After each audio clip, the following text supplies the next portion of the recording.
शुभ सकाळ। आज हूँ 28 एप्रिल रविवार। आज ए भिडियो रे आपण मैंने जाना पाइबे सकाळर 5टी गुरुत्वपूर्ण खबर।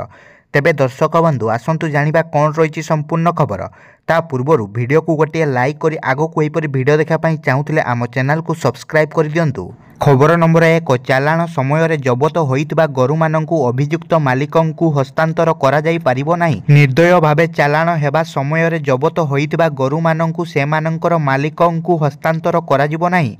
गरु मानक प्रति करा जाउतबा निर्दयतार मामलार शुणाणी करी ओडिशा हाईकोर्ट एही राय दैछंती, जहाँ निरपेक्षता निवारण आईन उल्लंघन करियो बोली कोर्ट कहिसेंती। खबर नंबर 2। मुख्यमंत्री पदरु इस्तीफा देउ नथिबारु केजरीवालंक उपरे बर्षिले अरविंद केजरीवालंक उपरे बर्षिले दिल्ली हाईकोर्ट। गिरफ हेबार एते दिन परे भी दिल्ली मुख्यमंत्री पदरु इस्तीफा देउ नथिबारु कोर्ट केजरीवालंक उपरे बर्षिचंती।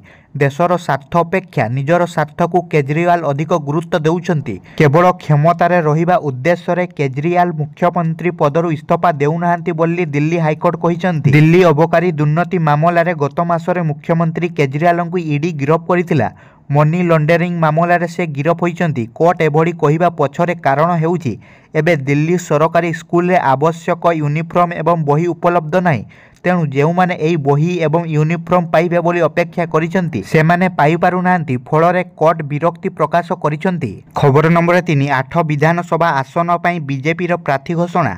ओडिशा पई बीजेपी चतुर्थ पर्याय प्रार्थी तालिका प्रकाश पाई। 8 विधानसभा आसन पर प्रार्थी घोषणा करिछि बीजेपी। तेबे दल पक्षरु प्रकाशित तालिका अनुଯାयी तेलकोईरु फकीरमोहन नायक, चंपुआरु मुरली मनोहर शर्मा, बस्तारु रवींद्र अंडिया, वासुदेवपुरु बाणी कल्याण महांती, हिंदलू सीमाराणी नायक, सालेपुरु अरिंदम राय, केन्द्रापड़ारू गीतांजलि सेठी, खोर्धारू प्रशांत जगदेव प्रार्थी होइछंती। खबर नंबर 4। मणिपुर रे पुणी हिंसाकांड। मणिपुर रे थमुनी हिंसाकांड। कुकी उग्रवादी आक्रमण में 2 जन सीआरपीएफ जवान शहीद होइछंती। विलंबित राति होइछि एही आक्रमण। शहीद होइतबा 2 जन जवान विष्णुपुर जिल्ला रे मुतयन होइतबा सीआरपीएफ 128 बाटालियनर होइतबा जणा पड़िछि। राति रे जवानक उपरकू गुड़ी चलाइथिले उग्रवादी। राति प्राय 2:15 जाए जवान और उग्रवादी मध्य एही गुड़ी विनिमय होइतिला। या पूर्वरु 3 जिल्ला रे गुड़ीकांड होइतिला। अग्रवादी माने परस्पर को गुड़ी करिबा द्वारा 2 अग्रवादी मृत्यु मध्य होइछि। एही घटना परे एबे पुणी थरे पूर्व मणिपुर रे हिंसाकांड व्यापीबारे लागिछि।